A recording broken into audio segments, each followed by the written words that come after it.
We've recently added a new feature to our poultry house leakage area calculator that will provide you an estimate of how much your leakage is costing you in terms of extra fuel usage.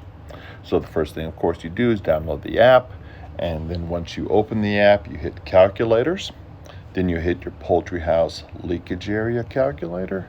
You close that little window, and the first thing is you put in the size of your house. And let's say we have a 500-foot house by 40. Next thing you're going to do is put in the air moving capacity of the fan that you're going to use for your static pressure test. And let's say we're going to use one of our tunnel fans that moves 25,000 CFM. We're going to close up everything tight, turn on that fan, and then measure the pressure. And let's say we get a 0.05 static pressure. We say done. We hit calculate. The calculator tells us that that house has about 29.3 square feet of leakage area. It also gives us a relative leakage area of 1.46 square foot of leakage for every 1,000 square foot of floor space.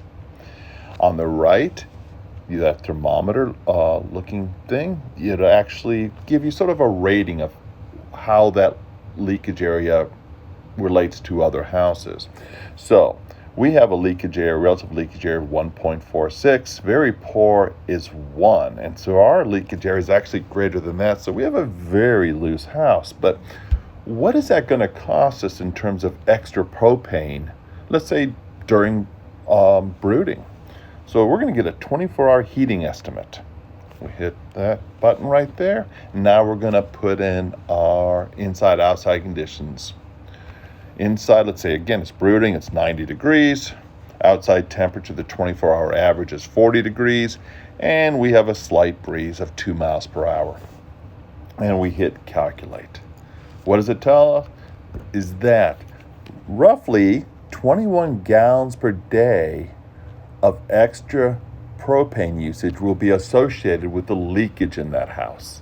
Just extra air coming in that we have to heat up to 90 degrees. So what happens to that number if we get our house tighter? So let's go back, and let's go back again. And now we're going to say we put some plastic on the tunnel fans, we make sure the inlets were sealing tight, we maybe cinched up the tunnel doors, whatever we could do to get the house tight. And now we got a 0.20 pressure. We're going to hit calculate. And now the leakage area is now only 11 square foot. So we went from 29 to 11. So we got the house a lot tighter. Our relative leakage area is now a 0.57. And that's now in the good rating, as you can see in the thermometer looking graphic on the right. Now, what is that going to mean in terms of our heating costs over the 24-hour period associated with the leakage area of the house? Hit that button. Put on our conditions, 90 degrees. 40 degrees outside, and again our slight breeze of 2 miles per hour. Done. Hit calculate.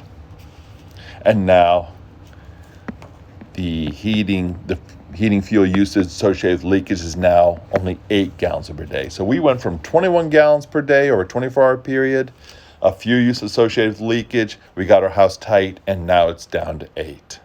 So you can play with different outside conditions, different amount of wind, brooding temperatures, things like that. And the calculator will give you some estimate. It's not perfect, but it'll give you some estimate of how much money you could save as you get your house tighter and tighter. Well, we hope you enjoyed the app, and if you have any questions, please let us know.